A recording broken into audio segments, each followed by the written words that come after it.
नमस्कार, मैं हूं अजय कुमार। आप देख रहे हैं देसी अड्डा। कांग्रेस राजद सीटों के खेल में व्यस्त है। अभी तक लोकसभा का चुनाव नजदीक आ गया है, लेकिन अभी भी सीटों के बंटवारा में पेच फंसा हुआ है। दोनों अपने अपने सीट को लेकर अड़े हुए हैं और इस खेल में अभी तक कोई फैसला नहीं हो पाया है। इन्हीं सब चर्चाओं को लेकर आज हम बात करेंगे देसी अड्डा के संपादक राकेश तिवारी जी से। राकेश जी नमस्कार। धन्यवाद आपको। खेल चालू है, अभी भी पेच फंसा हुआ है और सीटों का बंटवारा पता नहीं अंजाम कहां पहुंचेगा। खेल चालू है और खेल चालू है तो खेल में ये हुआ है कि ताज़ा अपडेट ये है कि कांग्रेस और आरजेडी के बीच समझौता हो गया है और इस खेल से पप्पू यादव पूरी तरह बाहर दिख रहे हैं। ऐसा खेल हुआ है कि बिहार में कांग्रेस को ये समझ नहीं आ रहा कि आखिर वो करे तो क्या करे। पप्पू यादव के साथ मजाक तो नहीं हो गया? नहीं, पप्पू यादव अपने आप को राजनीति के माहिर खिलाड़ी मानते हैं और वो गरज गरज के बोलते भी हैं और हुंकार भी भरते हैं। जिस तरह से वो जन समस्याओं के साथ जन सरोकार के मुद्दे पर बोलते भी हैं और जन सरोकार के मुद्दे पर खड़े भी रहते हैं आम जनता के समय, लेकिन जहां ही बात आती है राजनीति की वो फेल कर जाते हैं जी। पहली लड़ाई वे हार चुके हैं। पूर्णिया में उन्होंने जिस ऐलान के साथ गए और पूर्णिया प्रणाम कार्यक्रम चलाए और पूरे तामझाम के साथ लगे, उनका तामझाम पूरा फेल कर चुके हैं। अब उनको समझ में नहीं आ रहा कि आखिर उनके साथ हुआ क्या है। पूरा पॉलिटिक्स, पार्टी भी विलय हो गया। पूरा पार्टी पॉलिटिक्स गेम सारा पप्पू यादव का फेल हो गया है। अब पप्पू यादव सोच ही नहीं पा रहे होंगे कि आखिर उनके साथ ये हुआ तो कैसे और क्यों हो रहा है, इसकी भी मलाल है उनमें और वो बार बार वो मीडिया के सामने आकर ये बता भी रहे हैं। लेकिन अभी जो एक अपडेट आपको दे दें, आरजेडी कांग्रेस के बीच सीटों की सहमति जैसे लगभग बन सी गई है। 8 सीट आरजेडी कांग्रेस को दे रही है, 1 सीट पर अभी बातचीत विचार विमर्श चल रहा है। उन सीटों पर यदि नजर डाले तो कटिहार, भागलपुर, मुजफ्फरपुर, पटना साहिब, किशनगंज, समस्तीपुर, पश्चिम चंपारण और सासाराम। तो राकेश जी, ताजा अपडेट यह है कि आरजेडी कांग्रेस से झारखंड में 2 सीट मांग रही है, तभी यहाँ 9 सीट देगी। हाँ, ये भी अपडेट है कि झारखंड में 2 सीटें देना है आरजेडी को और तब यहाँ 9 सीट यहाँ मिलेगा कांग्रेस को।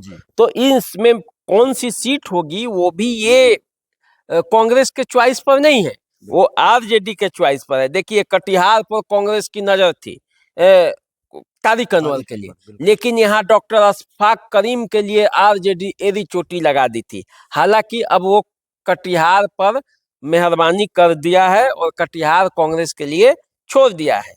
भागलपुर की सीट दे रही है कांग्रेस के लिए आरजेडी, वहां से अजीत शर्मा की पुत्री नेहा शर्मा का चुनावी मैदान में उतरना लगभग तय माना जा रहा है। कटिहार से तारिक अनवर के लिए तय माना जा रहा है। मुजफ्फरपुर से सीट दे रही है, मुजफ्फरपुर से विजेंद्र चौधरी के लिए बातचीत चल रही है या अन्य प्रत्याशी भी चुनावी मैदान में उतर सकते हैं। अब तो दाव इतना है कि कहीं से कोई भी हो सकता है। पटना साहिब का सीट दे रही है। किशनगंज उसकी सीट है ही, यहाँ से डॉक्टर मोहम्मद जावेद चुनाव जीते थे, एकमात्र सीट जो 19 के चुनाव में जीतने वाले एकमात्र प्रत्याशी। उसके बाद समस्तीपुर सीट दे रही है, पश्चिम चंपारण दे रही है और सासाराम दे रही है। सुपौल मधेपुरा में से अभी कोई एक सीट देने की बातचीत चल रही है और बातचीत चल रही है शिवहर महाराजगंज को भी लेकर, ये भी एक बातचीत हो रही है। तो अब इसमें से कोई एक सीट उसको मिलने की बातचीत चल रही है। लेकिन देखिए, इन सब सीटों पर यदि आप नजर डालेंगे तो ये वैसे ही सीट है जो जिस पर आरजेडी कुछ ज्यादा, उसके पास या तो कैंडिडेट नहीं है या वो हारने वाली सीट ही है।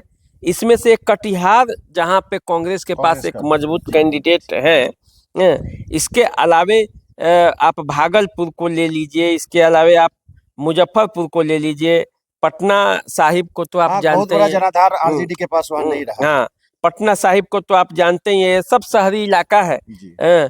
उसके बाद किशनगंज तो ये कांग्रेस का मुस्लिम बहुल इलाका है, तो कांग्रेस का वो वहाँ पे है भी एमपी। तो समस्तीपुर, पश्चिमी चंपारण और सासाराम, पश्चिमी चंपारण में डॉक्टर संजय जायसवाल है।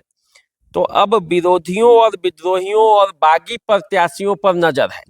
इनके भरोसे यदि किसी की नैया पार होगी तो होगी। अब अपने बल पर चुनाव जीत पाना मुझे बड़ा कठिन दिखता है, क्योंकि इन सीटों पर मजबूत प्रत्याशी विपक्ष के भी हैं। जैसे आप लेंगे पटना साहिब, तो पटना साहिब का चुनावी इतिहास आप जानते हैं। रविशंकर प्रसाद यहाँ से है, और पटना साहिब के मन मिजाज को भी आप समझते हैं कौन ये है। इसके बाद आप पूर्णिया, जहां से पप्पू यादव की संभावना थी जीतने की, वो सीट तो मिल ही नहीं रहा है। अब वहां से आरजेडी की बीमा भारती चुनावी मैदान में है, जो जेडीयू छोड़ के आई हैं। तो रुपौली की विधायक है, तो रुपौली से बाहर उनका कोई बहुत ज्यादा बड़ा जनाधार दिखता नहीं है। इसके बाद औरंगाबाद से निखिल कुमार थे, वहां वो सीट नहीं मिली, अभय कुशवाहा को दिया गया, जदयू छोड़ के वो आए थे। वो भी एक बार के विधायक हैं, पूर्व विधायक हैं, उनकी भी कोई वैसी बहुत बड़ी पकड़ औरंगाबाद में नहीं है।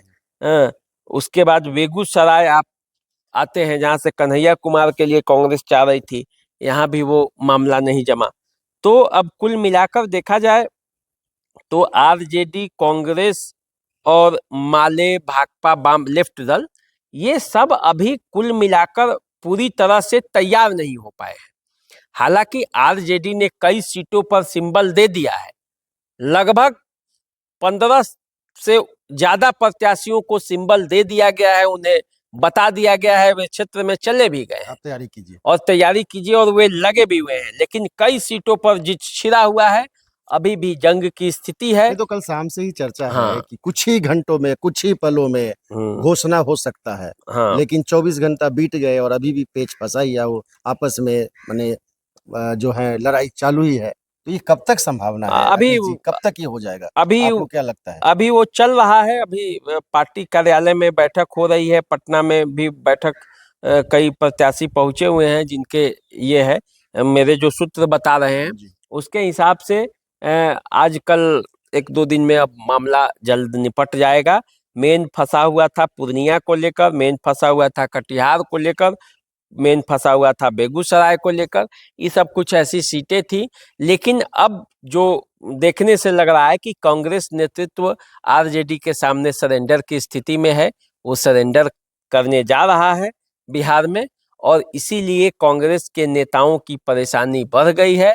जो कल तक हुंकार भरते थे, जैसे पप्पू यादव ही हो गए, अपने पूरी पार्टी को कांग्रेस में विलय कर दिया, और अब यदि पूर्णिया उन्हें नहीं मिलेगा, और उन्होंने कह भी दिया है कि पूर्णिया छोड़ेंगे नहीं, दुनिया छोड़ सकते हैं लेकिन पूर्णिया नहीं छोड़ेंगे।